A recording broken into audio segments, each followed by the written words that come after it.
Hi, my name is Ruben. I'm an addict and an alcoholic, and this is my addicted brain. This podcast is meant as kind of a journal for myself to hold myself accountable and to also kind of track my progress, and it's a tool for me to help me stay sober, basically. But I'm also hoping that it can be a motivation or an inspiration for other people in the same situation as me. It helps to know that you're not alone. And we're definitely not alone. I mean, there's probably millions of people around the world trying to get sober right now. So that's what I'm doing here. And I just want to share my story with you each step of the way. So if you listen to my previous episode, that's where I kind of told my whole backstory and how I ended up in this situation. Kind of all the little pieces that fell together to put me in the place where I am right now. And I mean, it was such a quick run through of the story, and some of those pieces are probably gonna come back and surface through the rest of the episodes. Another thing I want to share is that this is not like a typical podcast setup. As you can hear, I'm out here, I'm sitting on a beach making this podcast, but it's nighttime, it's winter, it's really cold. But that's okay. It just helps me think a lot more clearly, and I know that I'm alone out here. So it's a bit easier to sit here and talk out loud to myself about my biggest problems. So it just helps to be alone and to know that I'm alone. Alright, so in the previous episode, I promised that this one would be all about my big relapse that I recently had. I've been pretty much sober for, I wouldn't say sober for 10 years because I've definitely had smaller relapses, smoking a little bit, drinking a bit too much, and then smoking a lot for a month, and then back on the wagon.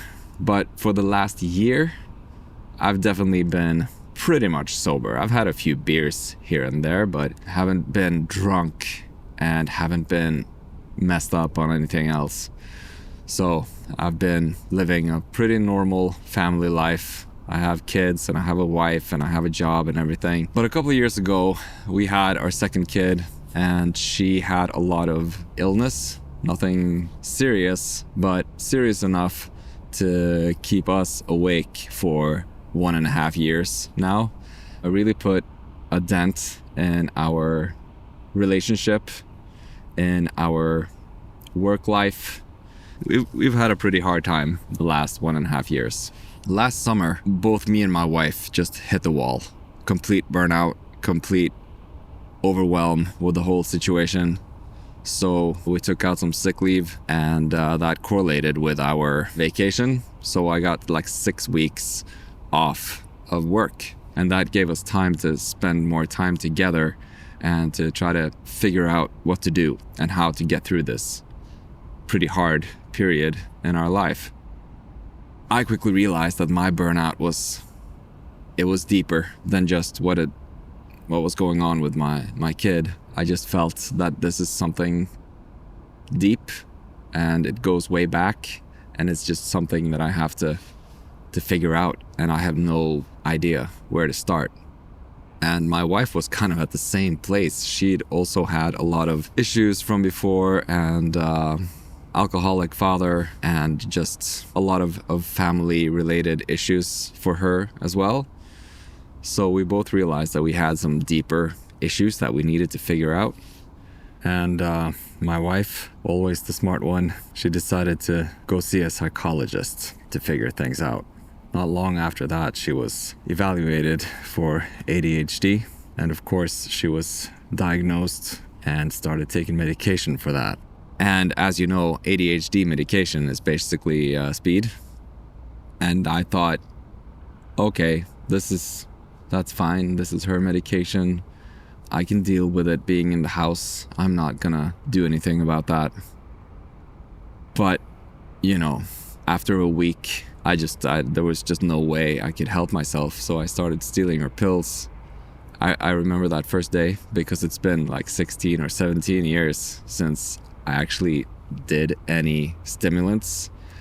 And she had 30 milligram pills and 40s and 50s too. Kind of like a ADHD starter pack, I guess, to kind of figure out which dose works for her. So she had opened the 30 milligram bottle, and I just took 2 of them because it sounded like so little. So I took 60 milligrams of Listex amphetamine. About an hour later, I was high. Like I could feel that same old boost of dopamine in my brain. It wasn't as intense, but it was the same kind of vibe, just a few notches down from, street speed. And it took a lot longer for it to kind of kick in. But I instantly went out and bought beer because I knew that, okay, I want full freaking effect of this. I want the whole 9 yards here if I'm gonna do this. Some part of me was trying to stop me from doing this, but it was just no way that was gonna happen. So that's what I did. I went out and I bought 12 beers and I drank those in just like, 8 hours or so. And I had the whole day to kind of do a lot of like housework and fixing up around the house and just kind of clean out some closets and organize some stuff. And it was just like the perfect activity. And even after 12 beers, she couldn't tell that I was different because I was just feeling so great. And she even commented like, you seem so happy today. And it was great. So of course, the next day, rinse and repeat, and then rinse and repeat, and then every day. And I started taking higher and higher doses, and it was excruciating when the weekends was over and I had to go back to work and I knew I couldn't drink.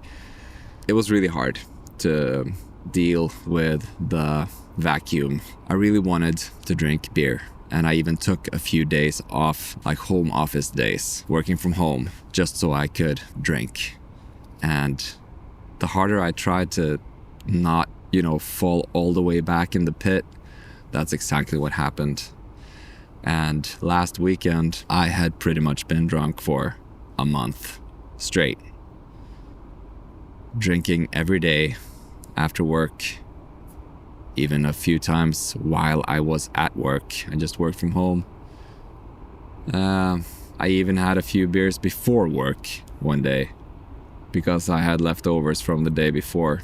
And the amount of beer that I drank in a day just kept growing. And I've been probably eating more of my wife's pills than she has. So of course she started noticing that this was happening. And she understands, and she kind of took the whole, oh my God, I didn't think about that, because she knows that I'm an addict. She knows that speed was my thing, but she just didn't, it's been so long that she didn't really think that was going to be an issue. But she was like, I'm sorry for putting that right in front of your face. And she was talking about it a lot too during that first week. And so kind of a light bulb went off over her head and she felt really bad about it. But I'm the one who's feeling bad about it. I'm the one who should be feeling bad about it because she is just taking her medication. I have to take responsibility for myself, even though I'm an addict. I know it's a sickness and I know it's like a genetic thing in my brain. But that doesn't excuse this behavior, and it doesn't excuse that I made that choice. Even after that many years of staying away from it, I took that choice and I did it and I loved it, and I am so ashamed right now.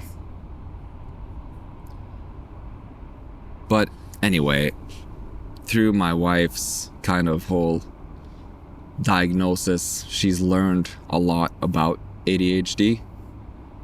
And to be honest, I didn't know much about it at all. I was like, yeah, people, hyperactive people, But that's a very ancient way of thinking about ADHD. It's a whole spectrum, and there's several different kinds of ADHD.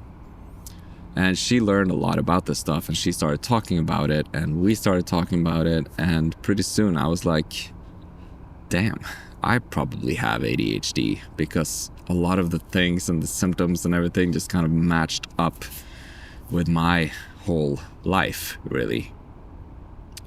So I ended up doing an evaluation myself, and sure enough, my psychologist was like, there's no doubt that you have ADHD, and there's also some trauma.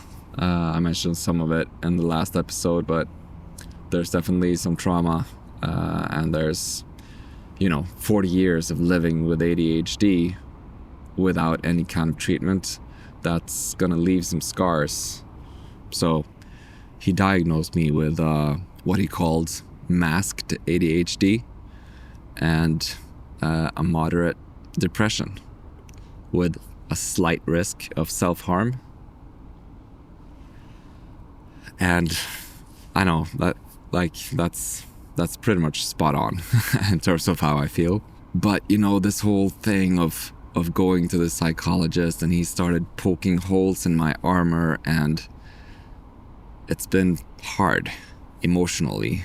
Like, it was okay when we were talking, but when I come home at night and I turn off the lights to try to go to sleep, that's when the issues started, because that's when I started thinking about all these things, and I started associating it with childhood memories that were really painful, and I felt like he had put huge cracks in my armor, and now I was left vulnerable and naked, basically. So it's been really hard to just sit here in limbo waiting for my appointment with a psychiatrist. And during the whole thing, I was just stealing my wife's pills, because it was like, but I have it too. I'm allowed to take your pills. And because of all that emotional pain, when I took the pills, they just made me feel very anxious and wired. So I had to drink to kind of round all of those emotions off. Yeah, so that was my week, basically, because this week was like on Tuesday. I said in the previous episode, this week is not going to be a walk in the park, because I've been sitting here in limbo for 3 weeks now, just not knowing exactly where we're gonna go with this. But on Tuesday, I had the last appointment where he actually gave me the reports and all of the documentation and everything I need to start seeing a psychiatrist. And he told me that it was gonna take 5 weeks before I could see a psychiatrist and start getting some help with my issues. So I was really anxious about that. I'm just I want to get on with it, I want to start getting this help. So when he said that, I was like, I'm not going to wait for 5 more weeks. I need to see a psychiatrist tomorrow. So I started calling around to find people to find available psychiatrists. And I was lucky, and I found one that would see me on Tuesday next week. So hopefully I only have 1 day left after this where I have to go untreated. That's my hope. I'm not sure what kind of psychiatrist she is, or if she's gonna be like, you should try something else first, or if she's gonna just give me the help that I need. But then you enter into the second big issue that I'm thinking about so much, because I am a speed addict. And ADHD medication is basically speed. Ritalin and Adderall is almost the same as the street speed that you get, just a little bit cleaner. But it's an instant effect, and you get the full dose of the pill immediately. But I've been looking at medications, and I'm looking at something called Listex amphetamine, which is like, it has much smaller potential for abuse because the dose is not instant and it doesn't release the full dose immediately. It kind of slowly and gradually releases the amphetamine into your bloodstream, so you don't get messed up and you won't get addicted, hopefully. So I'm very eager to try this because I want to get my addiction under control, because it's in full bloom right now. Like, I just want to go home and eat more pills. I did take one today already, and the anxiety is just off the scale. So I managed to stay sober. This is my path to sobriety, right? So after last Sunday's episode, I did stay sober for that whole Sunday, Monday, Tuesday, and Wednesday. And on Thursday, I drank again, and I drank 13 20-ounce cans of beers. And on Friday, I had 15. And then yesterday, Saturday, I had 8. So I kind of thought, I'm going to start tapering down a little bit more and just start over, because I have a feeling that I'm going to have to start over a few times here, because it's been such a bad relapse. Like, I've been taking a lot of those pills, and I think my brain is kind of rewired to all of that amphetamine, dopamine active in my brain. So if I just stop, I think it's going to be painful. But I've been sober all day today, and it feels okay. Like, I've had a pretty short fuse, and I felt emotionally distanced, not present at all. Just zoomed out and wanting to buffer with like doom scrolling, and I don't want that. I want to wake up in the morning and look forward to going to work. I want to wake up in the morning and look forward to doing all of the tasks that I have to do that day, and do it with ease without dragging my brain behind me like a freaking ball and chain, because that's what it's felt like my whole life. I haven't really been conscious about it. Like, I haven't seen it that way. I just thought everybody was exhausted and tired all the time, and I just drank shitloads of coffee to compensate. I don't like coffee, so I haven't really been a big fan of that. But then you see people just kind of being all chill at work and doing their things and being productive and everything, and then to match them, I have to spend everything I have and then some. Felt like I was running a marathon, and it was like a kilometer away from the finish line, and I just smacked into a brick wall and had absolutely no chance of getting back up to keep on running. I've probably been jumping around a lot and not really keeping the red thread here, because I don't have a script or anything. I'm just trying to kind of do this podcast as it appears in my brain. That's where I'm at right now. Next episode, I'll try to have a plan for the layout of the episode, because today it just kind of was all over the place. Maybe we can just write it up to the fact that I'm all over the place myself right now, and the messy build-up of the episode kind of builds under the way I'm feeling right now. To whoever is listening to this, I hope that you are feeling happy, that you are staying strong, and never forget the difference that you can make in this world. That's definitely going to be my mantra for this week, and I'm looking forward to hopefully giving you a better update next time. So have a good one.